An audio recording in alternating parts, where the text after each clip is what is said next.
सुबह सवेरे लेकर तेरा नाम प्रभु, करते हैं हम शुरू आज का काम प्रभु। सुबह सवेरे लेकर तेरा नाम प्रभु, करते हैं हम शुरू आज का काम प्रभु, करते हैं हम शुरू आज का काम प्रभु।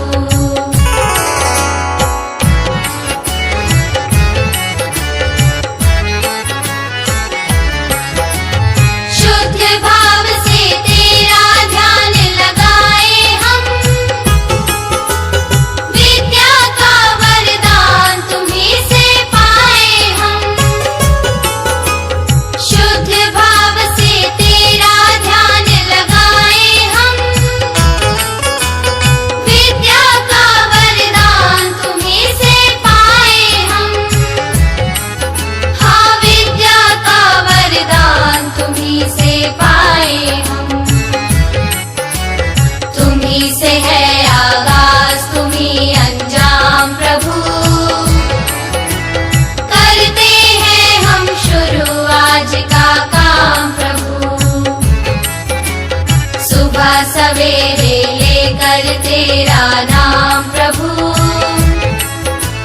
करते हैं हम शुरू आज का काम प्रभु। सोलापूर येथील श्री छत्रपती शिवाजी महाराज सोलोपचार रुग्णालय येथे गेली 5 वर्षापासून जनसेवा ही ईश्वर सेवा सोशल फाउंडेशन तसेच मल्लिकार्जुन सेवाभावी संस्था मिळून ही जी सेवा कार्य चालू केली आहे, यामध्ये समाजातील सर्व दानशूर व्यक्तींनी पुढाकार घेत आम्हाला मदत करत सहकार्य करत आहेत.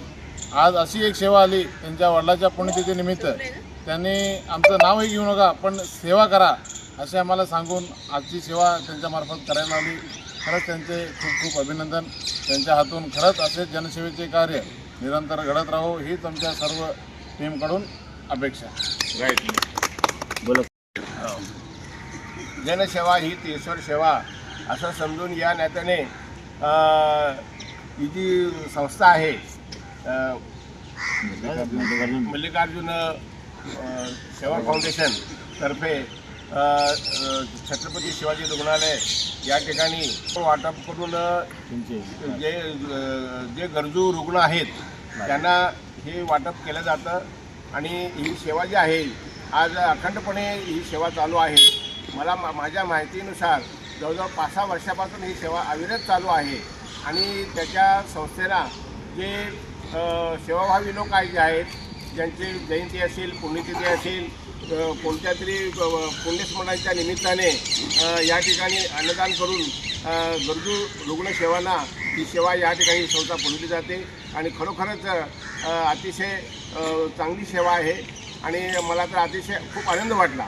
आणि या सेवेमध्ये आपण सर्वजण सहभागी आहोत आणि अशी सेवा आपल्या हातून यापुढेही घडत राहो हीच ईश्वरचरणी प्रार्थना.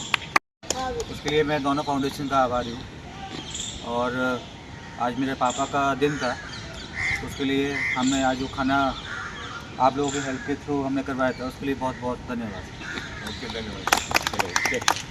या संस्थेच्या मार्फत अंतर्गत जे काही उपक्रम राबवले जातात, जे गरजू लोकांना, नातेवाईकांना, ते अत्यंत व्यवस्थितपणे पार पडतात. त्यामुळे या संस्थेचे आम्ही असं सहकार्य करू व भविष्यात कोणत्याही प्रकारच्या अडचण आल्यास सहकार्य करू हीच नम्र विनंती करतो.